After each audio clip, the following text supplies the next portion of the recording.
I am Sergeant Lexi Wood. I'm 28 years old, and I serve in the United States Army. The greatest irony of my life is that I swore an oath to sacrifice my life for the honor of this country. Yet my own family treated the most important day of my life like a disgrace. They called my wedding a trivial event for a common soldier and chose not to come. Instead, they went on vacation to Hawaii with my sister, a successful lawyer. The first call I received from them afterward wasn't an apology. They called only because they needed something. Their words taught me a valuable lesson about family boundaries and self-respect. Before I share my story, let me know what city you're listening from, and like and subscribe if you believe that the toughest battles are sometimes fought right at home. The autumn air in Virginia's Shenandoah Valley was crisp, carrying the scent of wine grapes and damp earth. Golden leaves drifted down from the oak trees, blanketing the grounds of the rustic winery where I was about to marry the love of my life, Caleb. Everything was supposed to be perfect. And for a moment, it was. I stood at the back of the outdoor aisle, my arm linked through that of my commanding officer. A man with 3 daughters of his own, he'd stepped in when my own father wouldn't. My hands, hidden in the folds of my simple, elegant wedding dress, were steady. My breathing was controlled. I was a soldier, trained to perform under pressure. This, I told myself, was just another mission. As the music began, a soft string quartet playing a familiar melody, we started our walk. I kept my eyes fixed on Caleb, standing at the altar with a smile that could calm any storm. But my peripheral vision betrayed me. It scanned the front row, the seats reserved for my family. My father, Preston Wood, a prestigious D.C. lawyer. My mother, Dr. Victoria Wood, the Dean of Humanities at Georgetown. My sister, Cassie, the golden child. The row was empty. It wasn't just empty space. It was a cold, gaping void. A vacuum that sucked all the warmth out of the autumn air. The silence from that empty row was a condemnation, louder and more brutal than any words they could have ever spoken. I felt the pitying glances from Caleb's family, from my friends, from my brothers and sisters in arms. Their sympathy felt like salt on a wound I didn't even know was still bleeding. I took a deep, steadying breath, forcing the lump in my throat down. I would not break. Not here, not now. I focused on Caleb's eyes, my anchor in the storm, and I completed the mission. I walked down that aisle, I said my vows, and I became his wife. But the shadow of that empty row lingered, a dark stain on the brightest day of my life. That night, in a cozy log cabin nestled in the woods, I couldn't sleep. Caleb was beside me, his steady breathing a comforting rhythm in the quiet room. But my mind was a battlefield. Around 2 a.m., I gave up, slipping out of bed and grabbing my phone. It was a mistake, an act of self-sabotage I couldn't seem to stop. I opened Instagram. And there it was. My sister, Cassie, had just posted a new photo series. The first image felt like a physical blow, knocking the air from my lungs. My father, mother, and Cassie were all there, beaming on a white sand beach. Behind them, the sky was a brilliant, cinematic explosion of purple and orange, a Maui sunset. Dad was wearing a breezy Tommy Bahama shirt, the kind he only wore on expensive vacations. Mom looked regal in a silk maxi dress, and Cassie was, as always, perfect, posing in a designer bikini. They were laughing, holding champagne flutes, looking utterly carefree. Then I read the caption, "Recharging with the ones who truly matter. Family first. Hawaii life. The ones who truly matter." The words echoed in the silent cabin. Each one was a perfectly aimed dagger. So, what was I? If they were the ones who mattered, then I was nothing. The hashtag felt like a sick joke. Family first.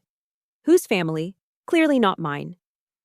My wedding day, the day I had started my own family, was the day they chose to publicly declare that I wasn't part of theirs. My hand trembled as I hit my mother's contact. It was late in Hawaii, but I didn't care. She answered on the 3rd ring, her voice thick with annoyance. "Lexi, do you have any idea what time it is here?" There were no congratulations, no questions about the wedding, just irritation. I saw the pictures, I said, my own voice shaking, betraying the soldier's discipline. Hawaii looks beautiful. There was a pause.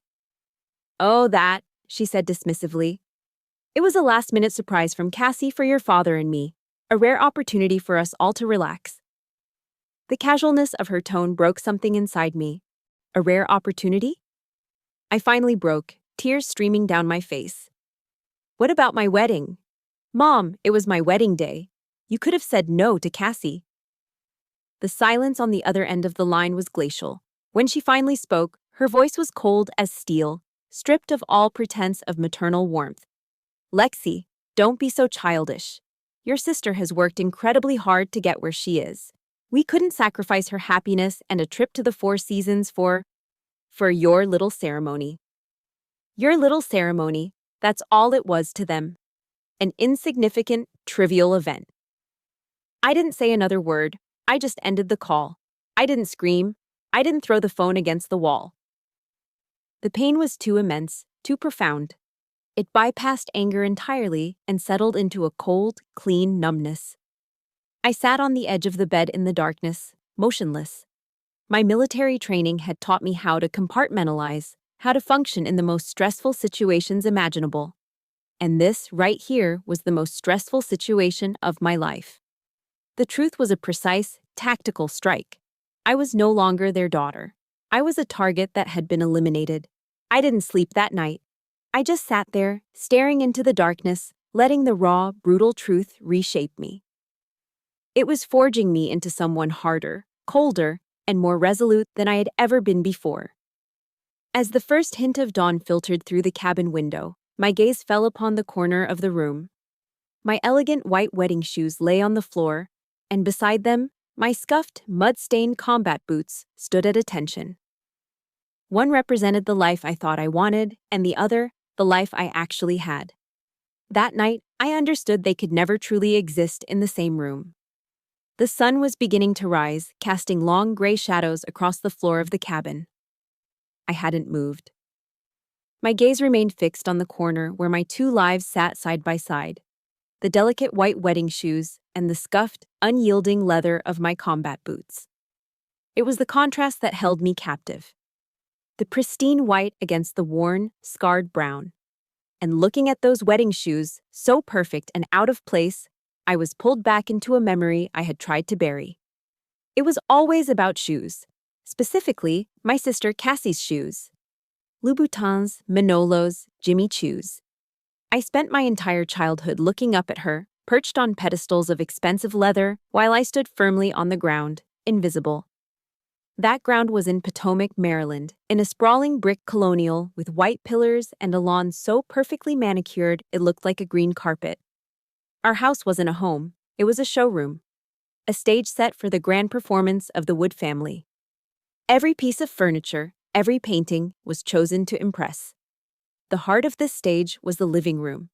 And on its main wall hung what my parents proudly called the Wall of Accomplishments. It was a shrine to my sister. Gilded frames held Cassie's honor roll certificates, her debate team trophies, newspaper clippings about her mock trial victories, and a prominent glossy photo of her shaking a senator's hand. There wasn't a single empty space. And there wasn't a single photo or certificate with my name on it. My existence, it seemed, was not an accomplishment. My sanctuary was the small, finished attic room, a world away from the curated perfection below. The walls weren't decorated with awards. They were covered in maps of the world, pushpins marking places of historical significance. I spent my hours there reading military history, from the Spartans to the conflicts in the Middle East. It was a world that fascinated me, a world my parents dismissed as my odd little hobby. Dinner at the Wood family home wasn't a time for connection. It was a nightly deposition. My father, Preston, would sit at the head of the polished mahogany table and conduct his cross-examination. Cassie always went first, and she was always prepared. I got an A+ on my constitutional law midterm, she'd announce casually. Professor Albright said my analysis was on par with a 3L student. My father would beam, a rare, genuine smile. That's my girl. Tell me about your argument regarding the Commerce Clause. Then, the spotlight would reluctantly turn to me. And you, Lexi? What did you accomplish today? One evening, I felt a flicker of pride. I was voted captain of the varsity volleyball team. My father nodded slowly, taking a sip of his wine. Good for you. Sports build discipline, he said, the words a hollow, pre-written script. Then, without missing a beat, he turned back to my sister. Now, Cassie, about that moot court strategy. And just like that, I was erased. I learned to keep my answers short, my achievements small. I learned that my world, a world of teamwork and physical grit, was simply not on the same level as Cassie's intellectual stage. I learned to be silent. The chasm between us became a canyon my senior year of high school. Cassie, in her final year at Georgetown, received her acceptance letter to Yale Law. It was the crown jewel for my parents' collection. They threw a lavish cocktail party at their country club, a catered affair with an open bar and a string quartet. The guest list was a who's who of DC's legal and academic elite. I remember standing in a corner, watching my parents glow as they accepted congratulations on their daughter's brilliant future. A few weeks later, it was my turn to graduate from high school. There was no party, no string quartet. My gift from them was a $100 check left on the kitchen counter with a sticky note attached. Congratulations, honey. Mom has an important faculty event. Can't miss it. We're proud of you. I celebrated my graduation with 3 of my closest friends at a local pizza joint. I didn't cry. I didn't feel angry. I just felt empty. A profound, hollow emptiness, as if I was a ghost in my own life story. But amidst those cold, echoing memories, there was one point of warmth. My grandfather. He passed away when I was 15, but his influence was the bedrock of my life. He was a Marine Corps veteran, a tough, quiet man who had fought at Iwo Jima. He didn't care about report cards or Ivy League prestige. He saw something else in me, a steadiness, a steel in my spine that others overlooked. The last time I saw him, he was frail, lying in a sterile hospital bed that seemed too small for his spirit. He grabbed my hand, his grip surprisingly strong. His voice was a rasp, a whisper that carried the weight of a lifetime. Lexi, he said, his eyes locking onto mine. Don't ever let anyone tell you a warrior's heart is a small thing. It's the most valuable thing you'll ever have. Those words became my true inheritance. They were my compass, my North Star. They were the reason that, a week after my lonely graduation party, I walked into a U.S. Army recruitment office in downtown Silver Spring. The air smelled of stale coffee and disinfectant. The sergeant on duty looked tired, but he listened. He didn't ask about my grades or my sister. He asked if I was ready to serve. I remember the feeling of the pen in my hand as I signed the enlistment papers. The cheap ballpoint felt heavier than any trophy. Each letter of my signature was a deliberate act of defiance. It was a final, silent answer to the years of being overlooked, to the wall of accomplishments where my name never appeared. It was my first true declaration of independence, a vow to build my own legacy of honor instead of waiting for one from them. That signature on my enlistment papers was a declaration of independence, but the road to freedom was paved with exhaustion and loneliness. The years that followed were a crucible. I remember the endless nights at AIT, Advanced Individual Training, at Fort Huachuca, Arizona. The desert air was thin and cold before dawn, the silence of the landscape broken only by the sharp commands of our instructors and the thud of our boots on the dusty ground. I was training to be an intelligence analyst, a job that required a different kind of toughness than I'd ever known. It demanded meticulous attention to detail, the ability to see patterns in chaos, and an unwavering mental fortitude. I pushed myself harder than anyone else, often studying while others slept, determined to prove that I belonged there. And in that world, I did. For the first time in my life, my value wasn't measured by my family's name or the prestige of my education. It was measured by my competence, my integrity, and my commitment to the soldier next to me. I earned my stripes. I was promoted quickly, becoming a respected sergeant. I had finally found a place where my skills mattered. but every phone call home was a painful reminder of the world I'd left behind. "I made Sergeant, Mom," I'd say, trying to keep the pride out of my voice. "Oh, that's nice, dear," she'd reply, her tone distant. "Did you know your sister just won a major case? It was featured in the New York Law Journal. Your father is so proud." My accomplishments were always just a stepping stone to talk about Cassie's. I was a footnote in the grand story of the Wood family. The distance between Arizona and Maryland wasn't just miles, it was entire galaxies of worth. Then, on a short leave, my galaxy shifted. I drove up to Fredericksburg, Virginia, a historic town with a vibrant art scene. I was wandering through their famous craft market, breathing in the smell of leather and handmade soap, when I saw his booth.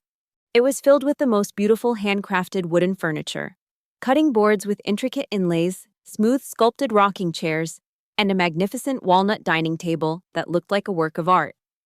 The man behind the table had sawdust in his hair and a smile that was as warm and genuine as the wood he worked with. His name was Caleb. His hands were calloused but gentle as he showed me the grain on a piece of cherry wood. He didn't ask me what I did for a living or where I went to school. He asked what kind of trees I liked. We talked for hours, leaning against his workbench. He spoke about his passion for carpentry, a skill passed down from his father. I found myself opening up in a way I never had, telling him about my work, my team, and the sense of purpose I'd found. When I mentioned I was a soldier, he didn't flinch or offer empty platitudes like, "Thank you for your service." Instead, he looked at me, his eyes filled with a quiet respect. "Wow," he said, his voice sincere. "You must be a very disciplined and trustworthy person." It was the simplest of compliments, yet it landed with more weight than any academic award my parents had ever praised. Our relationship bloomed from there, as naturally as a tree grows towards the sun. Caleb was everything my family was not. He was grounded, unpretentious, and valued character above all else. When I finally found the courage to tell him about the constant comparisons, the wall of accomplishments, the cold dismissiveness, he didn't try to defend them. He just listened, his expression growing more serious. When I finished, he took my hand and said, "I'm so sorry you had to go through that, Lexi. They have no idea what they're missing out on." With Caleb, I felt seen, truly seen, for the first time. He came to visit me at Fort Belvoir one afternoon. He wasn't intimidated by the uniformed guards or the strict protocols. He was just curious, asking questions about the different insignias on the soldiers we passed. We sat in the drab base cafeteria, and he asked about my work. As I tried to explain the complexities of intelligence analysis in simple terms, he listened with rapt attention. When I was done, he just shook his head in admiration. "I've never met anyone as strong as you," he said, his voice full of awe. "What you do every day, it really matters." Tears welled in my eyes. It really matters. That one sentence was the validation I had spent my entire life craving from my family, and here it was, offered so freely from a man with sawdust on his jeans. His love was the antidote I never knew I needed, which made the inevitable introduction to my family a guaranteed disaster. We met at a high-end steakhouse in D.C., the kind with white tablecloths and waiters who call you sir and ma'am. The air was thick with the scent of money and power. My father, Preston, didn't even pretend to be interested. He immediately launched his interrogation. "So, Caleb," he began, swirling the wine in his glass, "what's your educational background?" Caleb met his gaze without flinching. "I learned the trade from my father, sir. I built my business from the ground up." My father just smirked, a small, cruel twist of his lips. Then my mother, Victoria, chimed in, her voice dripping with condescension. "And does that sort of manual labor pay the bills?" Caleb's calm never wavered. "It's enough to live an honest and happy life, ma'am," he replied with a quiet dignity that was lost on them.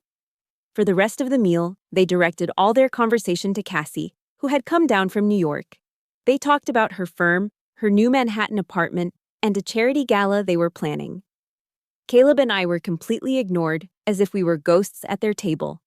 The anger simmering inside me was so hot I could barely eat. As we left the restaurant and stepped into the cool night air, Caleb took my hand. "It's okay," he said softly, seeing the storm in my eyes. "I'm here for you, not for them." In that moment, I understood the profound difference between the family you're born into and the family you choose. He wasn't impressed by their power. He was proud of my strength. It's an incredible feeling when someone sees the real you, past all the noise and expectation. We all deserve someone who sees our true worth. If you have a Caleb in your life, a partner, a friend, a mentor who truly gets you, press that like button and let me know by commenting with a single heart emoji below. His unwavering support gave me a courage I didn't know I had. I remembered something our Army chaplain once said during a service. Faith isn't the absence of fear, it's taking action in the face of it.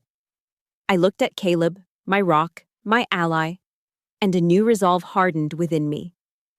We were going to get married, and they were going to know. I pulled out my phone, my thumb hovering over my mother's name. My hand was perfectly steady. It's time to tell them. My hand was steady as I tapped my mother's name on the screen. It was a Saturday afternoon, and I'd timed the video call perfectly to catch them all at home, relaxed. Caleb sat beside me on our small sofa, his presence a silent source of strength. A fragile hope flickered within me. Maybe this time, it would be different. Maybe the joy of an engagement would be enough to bridge the gap. Their faces popped up on my phone screen, a triptych of polite indifference. My mother, Victoria, in her home office at Georgetown, framed by shelves of leather-bound books. My father, Preston, in his favorite armchair, the Wall Street Journal folded neatly on his lap. And Cassie, looking effortlessly chic even through a screen. "Lexi, dear," my mother began, her smile not quite reaching her eyes. "What a surprise!" "Hi, everyone," I said, trying to sound cheerful. "Caleb and I have some exciting news we wanted to share."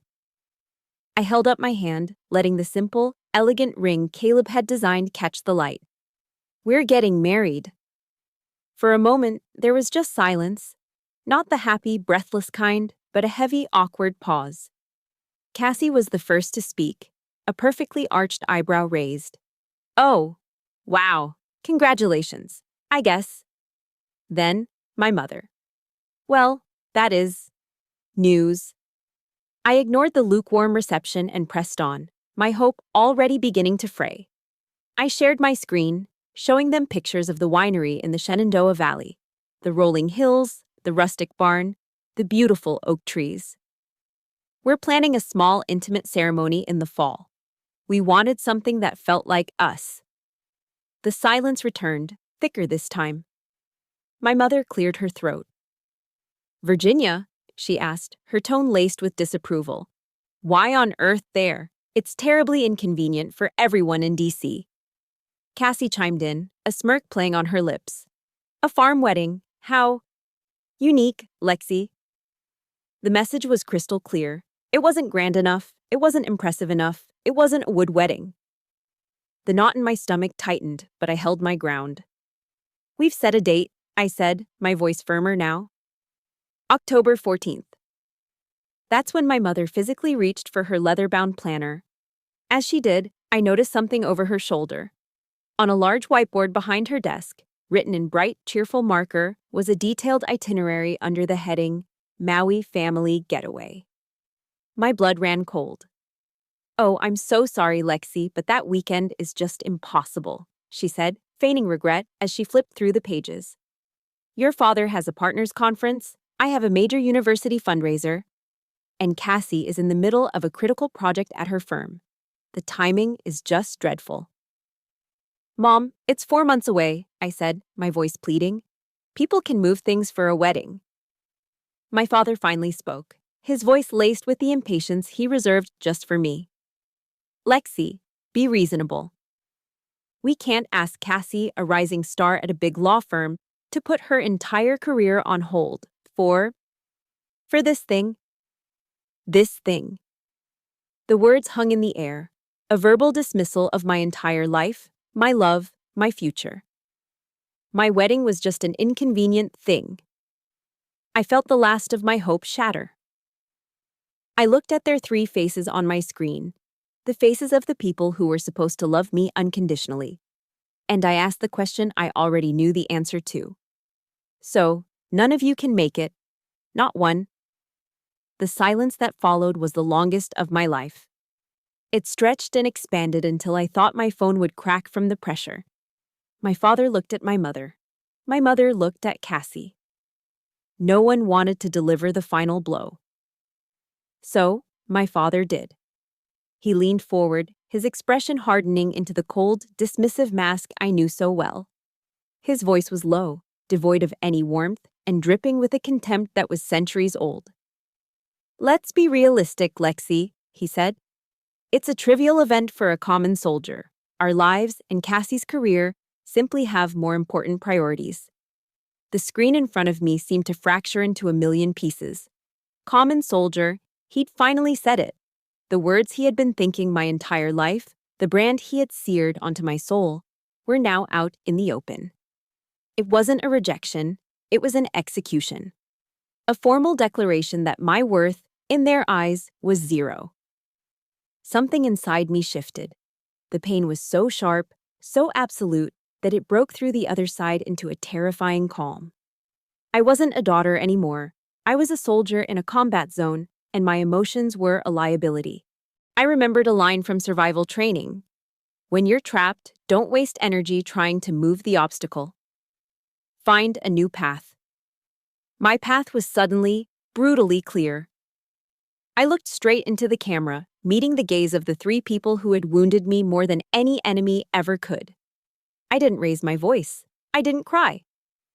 I kept my tone perfectly level, a flat line of emotion. "I understand," I said.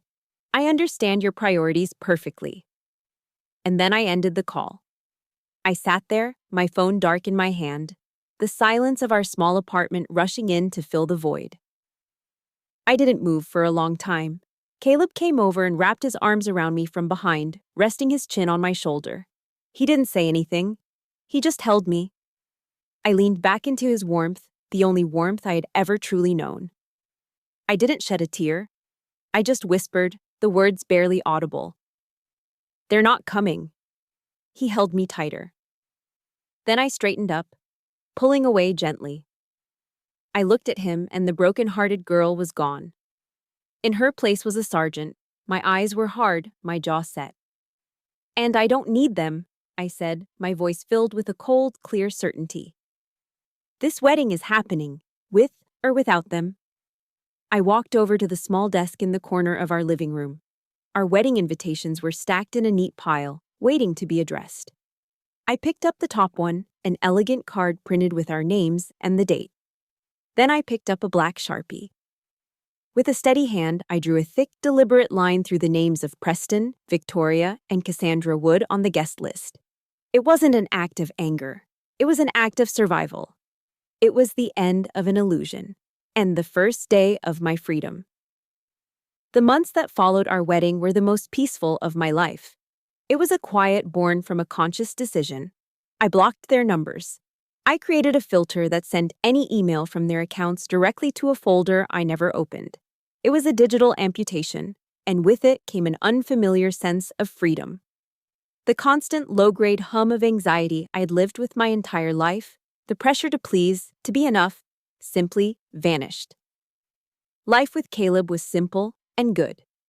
We spent our weekends working in his woodshop, hiking the trails near the Blue Ridge Mountains, or just cooking dinner together in our small kitchen. I poured my energy into my work at Fort Belvoir, earning a commendation from my commanding officer for a detailed intelligence brief I'd prepared. I was building a life on my own terms, a life based on the values my grandfather had instilled in me: honor, integrity, and hard work.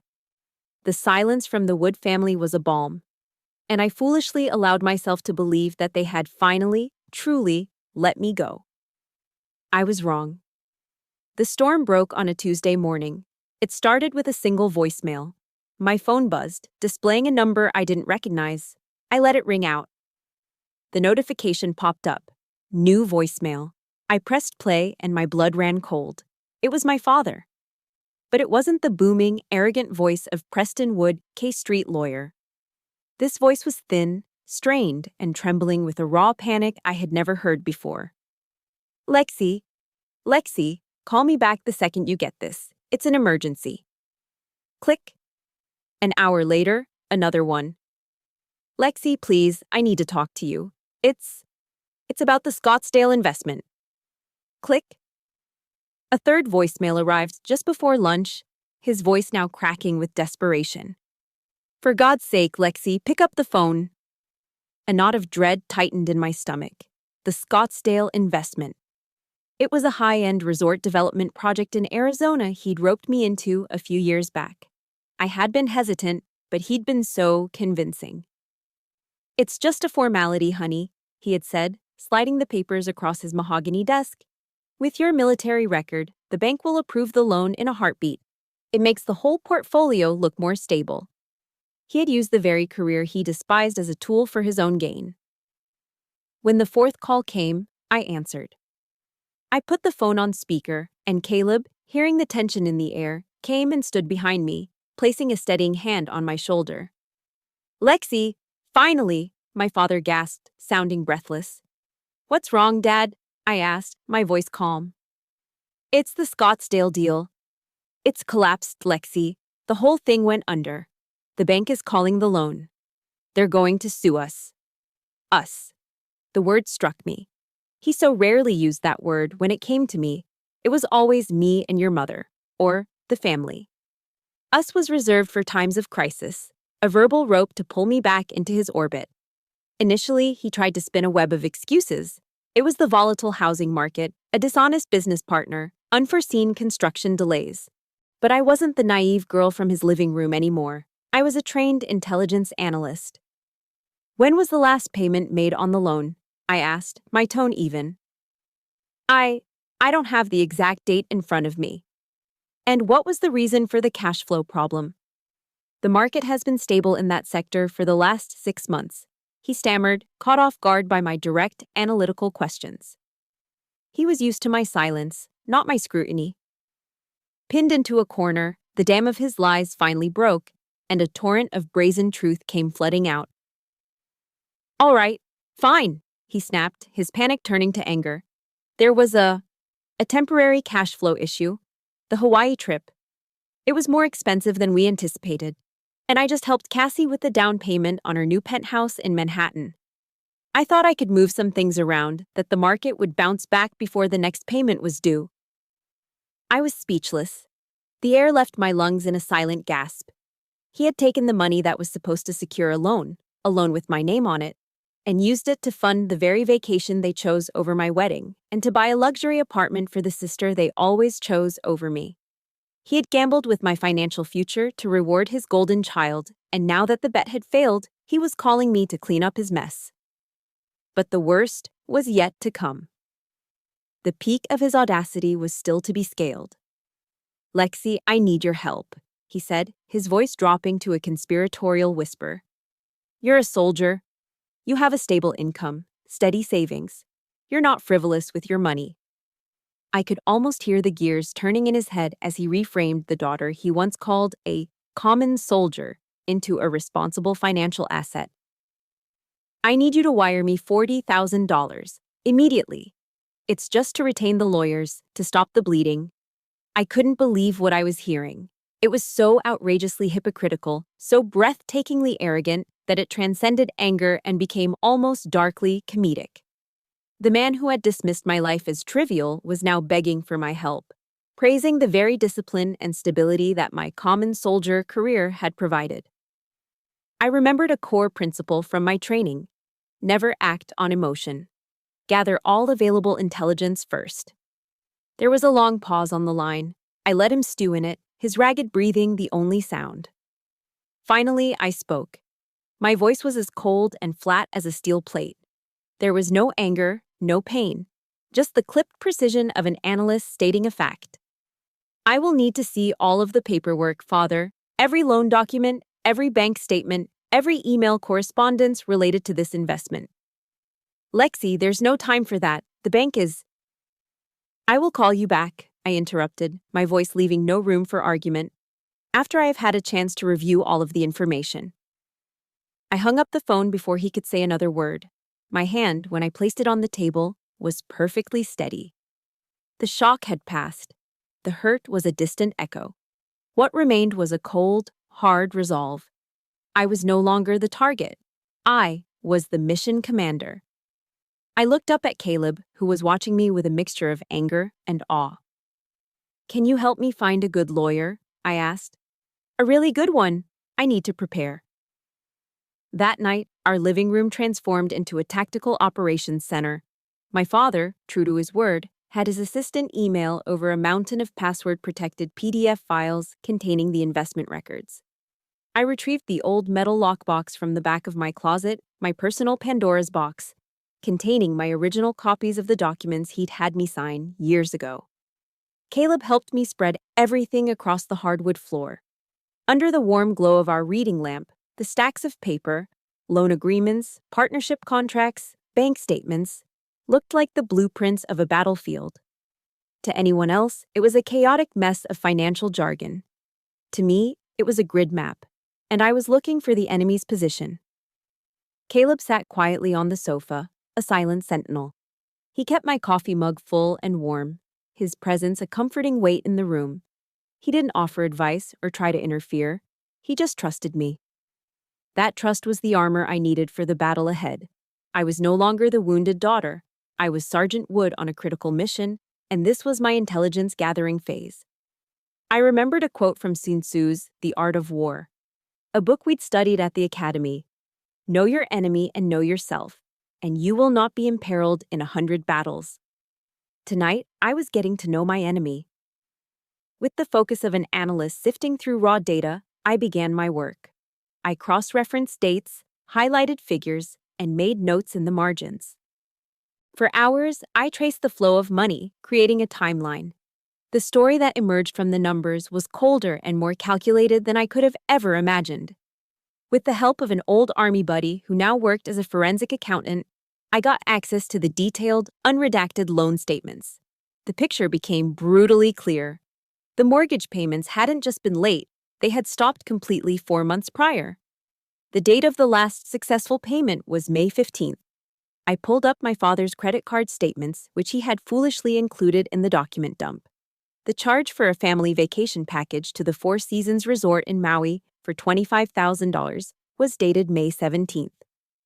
2 days. He had made the final payment to keep the loan from defaulting, and then just 2 days later, he had consciously decided to spend the next month's payment, and much more, on a luxury vacation with his favored child, fully aware that it would push the investment and my name into delinquency. It wasn't a mistake. It wasn't a cash flow problem. It was a choice. He had deliberately sacrificed my financial security for their pleasure. The pain of that discovery was a sharp, physical blow. But I didn't have time for pain. I pushed it down, converting it into cold, hard fuel. I kept digging. And then I found it. The secret weapon. It was buried deep in a chain of old emails between my father and his business partner. My father had forwarded the entire thread, too panicked to edit it. In an email dated a week before I signed the papers, his partner expressed concern about taking on such a large loan. My father's reply made the hair on my arms stand up. He wrote, "Don't worry, my daughter in the Army is co-signing. She's very compliant and won't ask too many questions. Consider her our safe bet." Compliant. A safe bet. I read the words over and over. He hadn't just taken advantage of my trust. He had planned it from the beginning. He had profiled me, assessed my loyalty as a weakness, and used it as a selling point to his partner. I wasn't his daughter in that email. I was a pawn, a tool, a simple-minded asset to be leveraged. That email, combined with the bank statements, was everything. It was incontrovertible proof of premeditated manipulation. Caleb must have seen the look on my face. "What is it, Lexi?" he asked softly. I couldn't speak. I just turned the laptop screen towards him. He read the email, and a low growl rumbled in his chest. He stood up and wrapped his arms around me. "Whatever you decide to do," he whispered into my hair, "I'm with you. But you owe them nothing. You hear me?" "Nothing." The next morning, we drove to Richmond to meet with a civil litigation attorney Caleb's friend had recommended. Her name was Ms. Eleanor Vance, a sharp, no-nonsense woman in her 50s with eyes that seemed to see right through you. I didn't present my story with tears or emotion. I laid out the facts logically, chronologically, placing the highlighted bank statements and the printed-out email on her polished conference table. I was giving a mission briefing. She listened intently, her fingers steepled, not interrupting once. When I finished, she reviewed the documents in silence. After a long moment, she looked up at me, not with pity, but with a kind of fierce respect.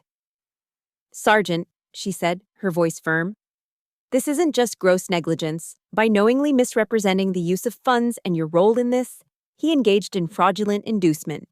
You don't just have grounds to refuse payment, you have grounds to countersue." I shook my head. "I don't want his money. I don't want a lawsuit. I just want out. I want my name cleared, and I want this to be over." I paused, taking a deep breath. "And I need to be the one to tell him." A slow, appreciative smile spread across Ms. Vance's face. "I understand completely." She squared the papers into a neat pile. "All right then, let's prepare you for battle." As we walked through the strategy, I felt a strange sense of calm. The truth is a powerful weapon. It doesn't scream or rage, it just is. And I had it on my side. There's a unique power in finding that one piece of cold, hard proof. That text, that email, that forgotten letter. That confirms everything you suspected. If you've ever had that moment of discovery, that feeling of finding your own secret weapon, press the like button and comment with a single key emoji below. When we finished, Ms. Vance looked at me, a question in her eyes. "Are you sure you're ready for this? He won't make it easy." I thought of the little girl in the attic, the young soldier in the desert, the bride staring at an empty chair. They were all standing behind me, lending me their strength. I met her gaze, and my voice was steady, without a hint of doubt. "I'm ready," I said. "Set up the call with him." We set the stage with tactical precision. Ms. Vance scheduled the conference call for 5:30 p.m. on a Friday. I knew my father's defenses would be at their lowest then, worn down by a long week, impatient to start his weekend. This wasn't going to be a daughter calling her father. This was a planned military engagement. I sat at our small dining table, which for the evening had become my command center. Caleb sat next to me, his hand resting firmly on my knee under the table, a silent anchor. My laptop was open, the key documents displayed on the screen. Ms. Vance was on the line, her presence confirmed, her microphone muted. She was my silent overwatch, ready to intervene only if necessary. I took a deep, steadying breath, the kind I take before a mission briefing. I remembered the core principle of negotiation training. Always maintain the higher ground by controlling your emotions. The first person to lose their cool is the one who loses the war. I pressed the button to dial his number. He picked up on the first ring, his voice frayed with a week's worth of anxious waiting. "Lexi, finally, did you get the money?" I ignored the question completely. There was no room for pleasantries. The operation had begun. My voice was level, cold, and devoid of any emotion. "Father, I've reviewed the documents. I have a few questions for you before we proceed." The unexpected formality threw him off. "Questions? What questions? This is straightforward, Lexi." I cut him off, my tone precise and unyielding. "I'm presenting the facts as I have them. According to the bank statements, the final successful payment on the Scottsdale loan was made on May 15th. Is that correct?" I suppose so. I don't have it in front of me," he stammered. "I do," I stated flatly. 2 days later, on May 17th, a charge for $25,000 was made on your credit card to the Four Seasons Resort in Maui. Can you explain that correlation for me? A heavy silence filled the line. I could almost hear the frantic whirring of the gears in his mind as he tried to formulate a defense. I didn't give him the chance. I pressed the attack. "Furthermore," I continued, my voice like ice, "I have an email you sent to your business partner a week before I signed the loan agreement. In it, you refer to me as, and I quote, very compliant and a safe bet who wouldn't ask too many questions. Could you please clarify what exactly a safe bet means in this context, Father? The dam broke. His carefully constructed facade of a powerful, in-control lawyer crumbled into dust. He began to sputter, a flurry of denials and deflections. That's taken out of context.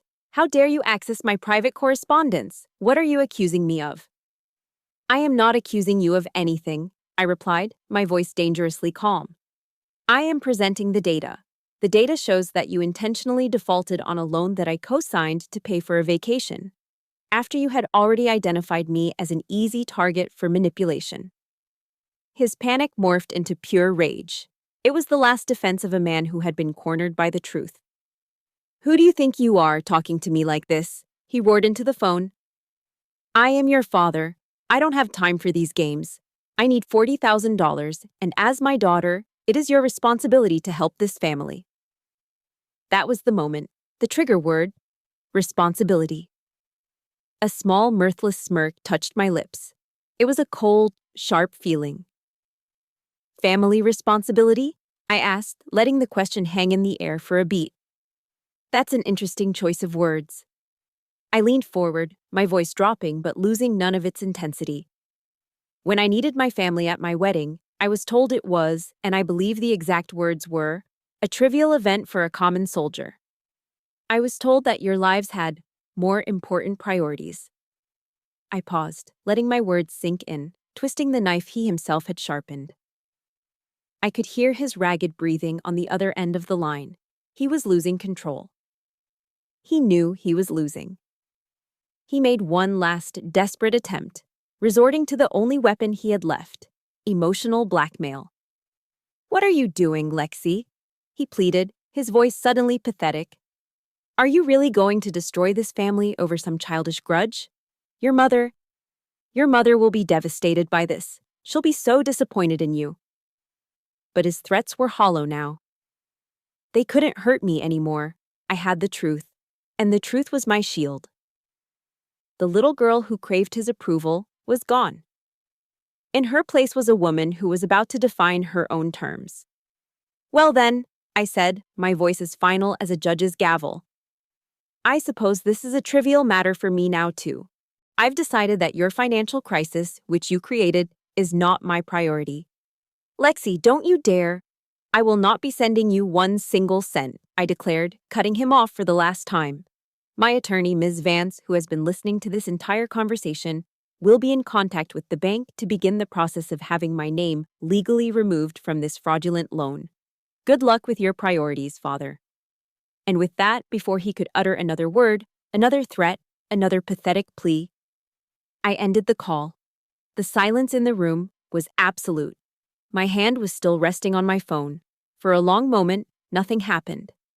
Then, a tremor started in my fingers. It traveled up my arm, into my shoulders, until my whole body was shaking. It wasn't a tremor of fear or sadness. It was the violent, uncontrollable aftershock of adrenaline. It was the feeling of a soldier after the battle is won, when the body finally releases the tension it has been holding for a lifetime. It was the feeling of being, at long last, free. The adrenaline shakes had barely subsided when my phone, which I'd left on the table, lit up and began to vibrate violently. The aftershocks were beginning. The caller ID read, Mother. I let it ring, the shrill sound cutting through the fragile peace. It stopped and immediately started again. Caleb looked at me, his eyes asking a silent question. I gave a small nod, took a deep breath, and answered, putting it on speaker. I didn't even have a chance to say hello.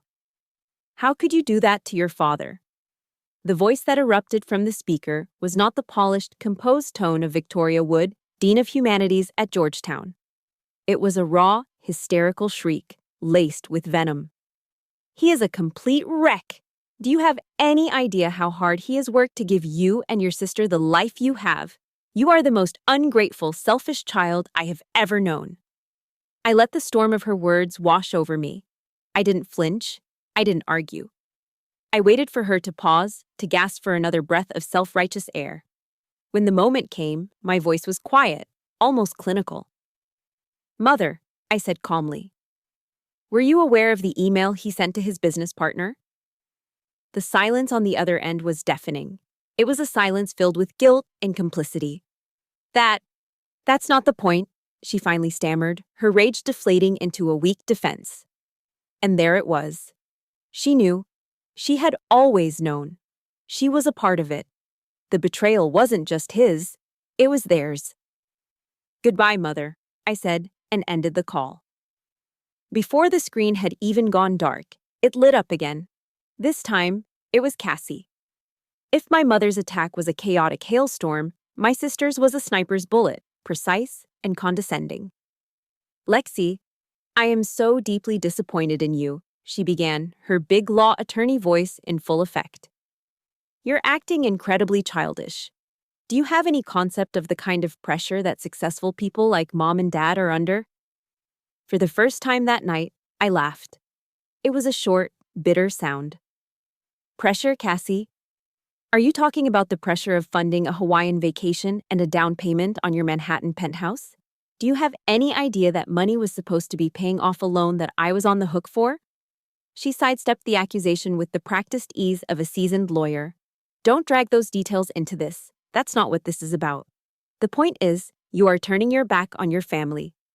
No, Cassie, I corrected her, my voice sharp and clear. I am drawing a boundary. Maybe you should try it sometime, instead of living your entire life in their shadow. I hung up before she could respond. The weight of it all was beginning to press down on me, a deep, bone-weary exhaustion. But the hurricane was far from over.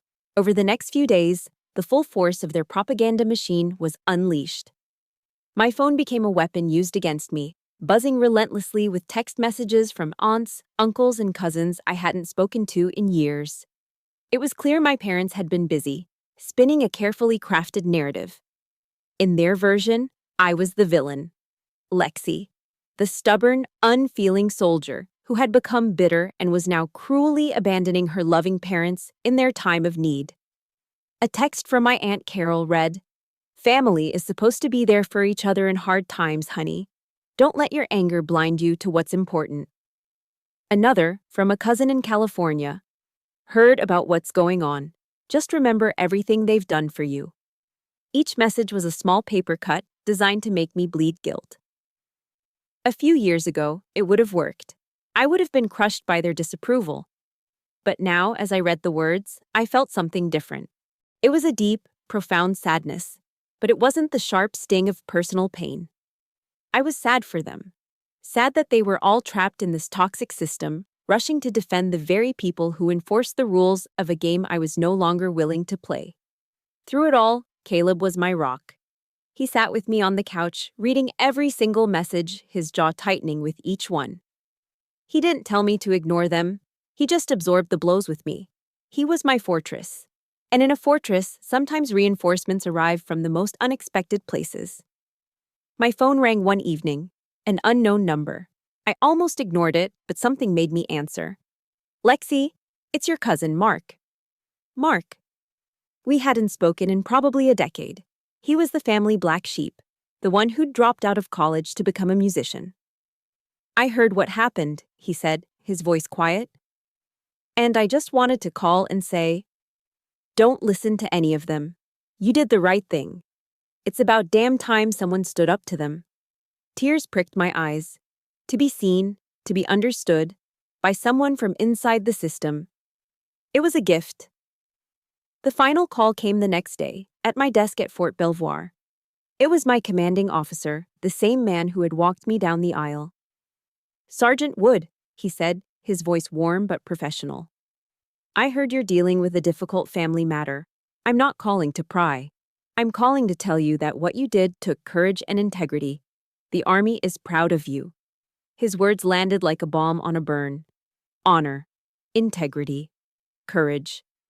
The very values my family had never understood were the ones that my chosen family was now celebrating.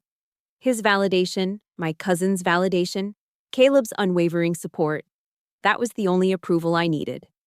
I realized then what Eleanor Roosevelt meant when she said, "No one can make you feel inferior without your consent."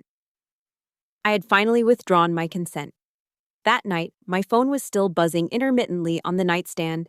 a constant, low-level harassment from a world I no longer belonged to. I picked it up, looking at the screen full of their names. I didn't feel anger anymore. I didn't feel much of anything. I just felt done. With a steady hand, I pressed and held the power button. The screen flickered, asking for confirmation. I swiped right. The screen went black. And for the first time in days, there was silence. The silence that followed the black screen of my phone was unlike any I had ever known. It wasn't just the absence of ringing or buzzing. It was a profound, echoing quiet that filled every corner of our small house. The war was over. I had won. But there was no victory parade, no feeling of triumph. There was only the crushing weight of exhaustion, the kind that settles deep in your bones after a long deployment, when the adrenaline finally drains away and leaves nothing but an empty, hollow space behind. I had spent my entire life fighting an invisible war for their approval, and now that it had ended, I didn't know what to do with the peace. Caleb, with his quiet wisdom, understood. He didn't try to cheer me up or fill the silence with platitudes. He simply brought me a steaming mug of chamomile tea, sat beside me on the sofa, and shared the silence with me as we watched the evening settle over our backyard. His presence was a language all its own, and it said, "I'm here. You're not alone." As a soldier, I was trained to recognize when a situation required backup. You don't charge into an ambush alone, and you don't navigate the minefield of trauma without a guide. I knew this was a battle I couldn't win by myself. The Army teaches you to be tough, but it also provides resources for the wounds you can't see. The next week, I made a call to Military OneSource and scheduled an appointment with a psychologist. In the safety of that quiet, sterile office, surrounded by bland landscape paintings and the soft hum of an air conditioner, I finally allowed myself to break. For the first time, I didn't hold it in. I didn't swallow my tears. I wept. I wept for the little girl in the attic, who thought her love for maps and history was weird. I wept for the teenager who celebrated her high school graduation with pizza because her parents were at a more important party. I wept for the bride who stood before her husband with an empty front row where her family should have been. My therapist, a kind, steady woman named Dr. Anya Sharma, listened without judgment. She helped me understand that my profound sadness wasn't a sign of weakness or regret for the choice I'd made. It was grief. "You're mourning a profound loss, Lexi," she explained gently. "It's not the loss of the family you had. It's the loss of the family you should have had. You are grieving an idea, an ideal, and that is one of the deepest griefs a person can carry." She introduced me to the work of Brené Brown, a researcher I'd heard of but never studied. I watched her talks on vulnerability, courage, and shame. The idea of daring greatly, of having the courage to show up and be seen even when there are no guarantees, it resonated with the core of my being. I realized that drawing that final boundary with my family wasn't an act of anger. It was my ultimate act of courage. During one session, Dr. Sharma suggested an exercise: write a letter to my father, mother, and sister. A letter I would never send. That evening, I sat at my kitchen table and I wrote. I filled pages, my pen flying across the paper. I wrote about the sting of being called a common soldier, the public humiliation of their Hawaii vacation, the cold, calculated betrayal of the Scottsdale investment. I poured every ounce of pain, rage, and confusion onto the pages. But as I wrote, something shifted inside me. The fiery anger began to cool, replaced by something unexpected, a sad, distant pity. I saw them not as monstrous villains, but as deeply flawed people trapped in a golden cage of their own making.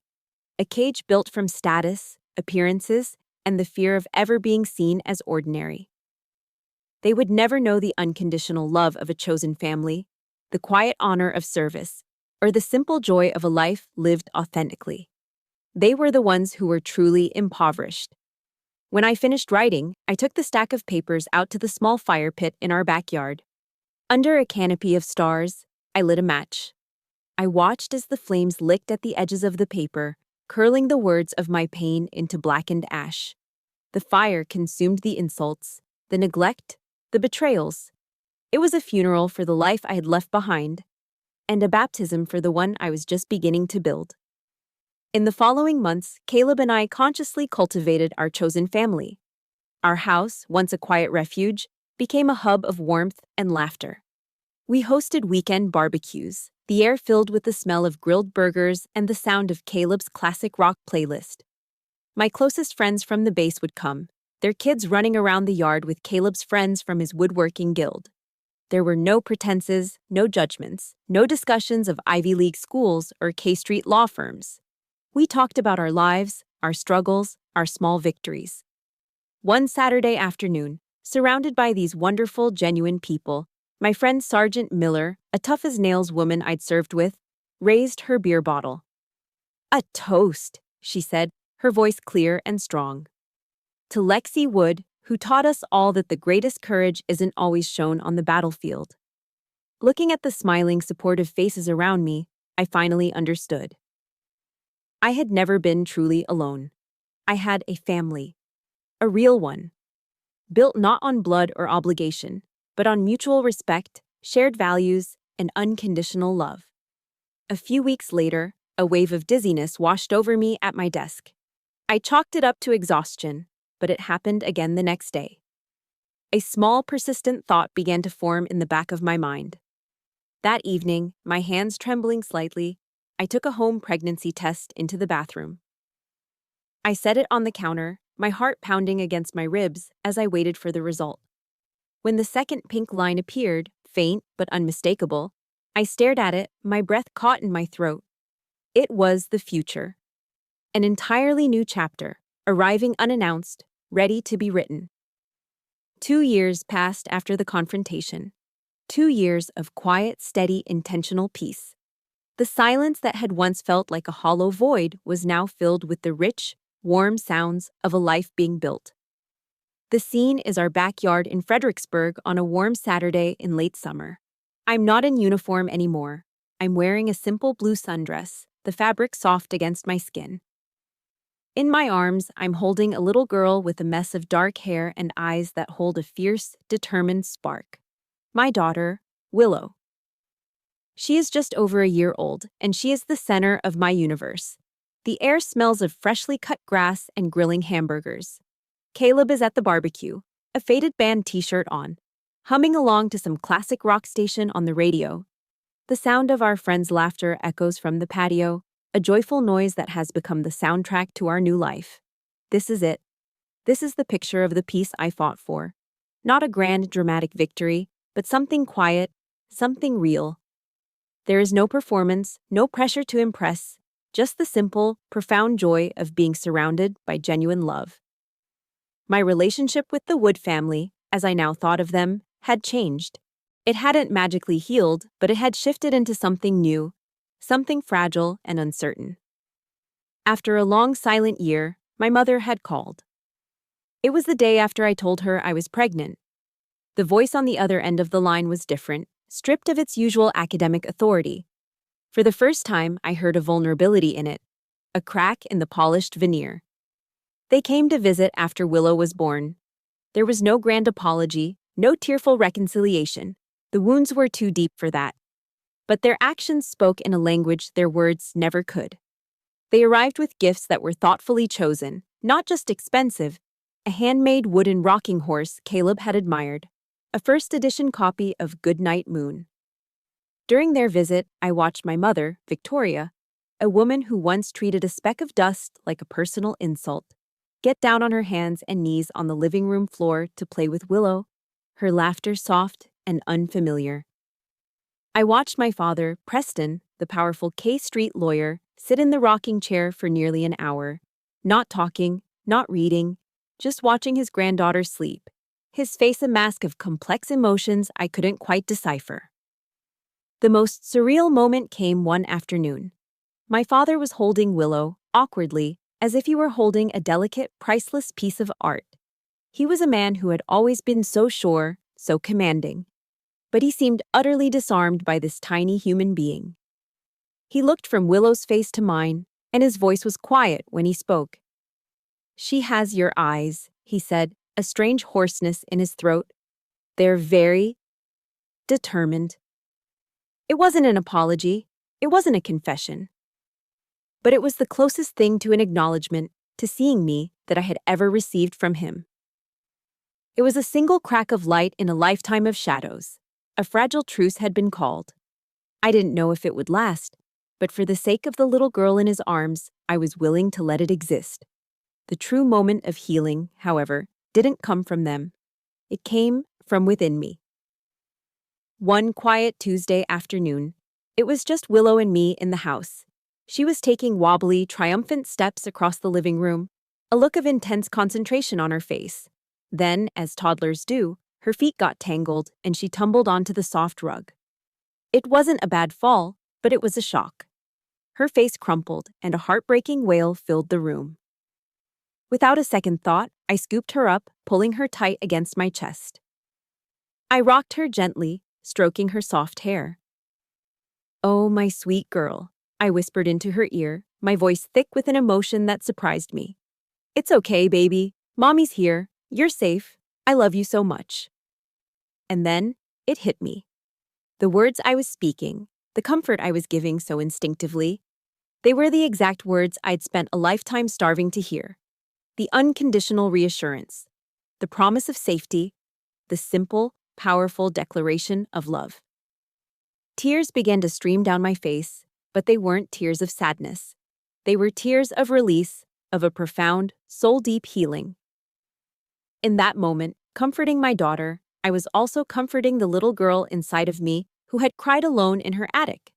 By becoming a different kind of mother, I was mending my own broken pieces. I was breaking the cycle. The legacy of coldness, of conditional value, of emotional neglect. It stopped here. With me, my legacy, the one I would pass on, would be one of unconditional love. The story ends here, in this quiet, peaceful place. I'm in Willow's nursery, the room painted a soft sage green. The moonlight streams through the window, casting a gentle glow on her crib. She's sleeping soundly, her tiny chest rising and falling in a steady, peaceful rhythm. I watch her, my heart so full it feels like it might burst. They once called me a common soldier, and maybe, in a way, they were right. I didn't fight in a famous, glorified war. I fought in the quiet, brutal trenches of a broken heart. I fought for the right to define my own worth, and I won. My life is no longer a battle for their approval. My legacy is not the Wood family name or the achievements they value. My legacy is this sleeping child. It's the peace in this house. It's the love that I have built from the ashes of my past. Out of the night that covers me, black as the pit from pole to pole, I thank whatever gods may be for my unconquerable soul. I am the master of my fate. I am the captain of my soul. And finally, after all the storms, I have found my way home. Thank you for walking this path with me. My story is a testament to the fact that our past does not have to define our future. It's about breaking cycles and forging our own legacy of strength and love. Now, I'd love to hear from you. In the comments below, share one word that defines the legacy you are building for yourself. Whether it's kindness, courage, or peace, let's fill this space with inspiration. If my journey resonated with you, please consider liking this story and subscribing to the channel. Your support helps us share more stories of resilience, creating a community where we can all feel seen and heard. Thank you for listening.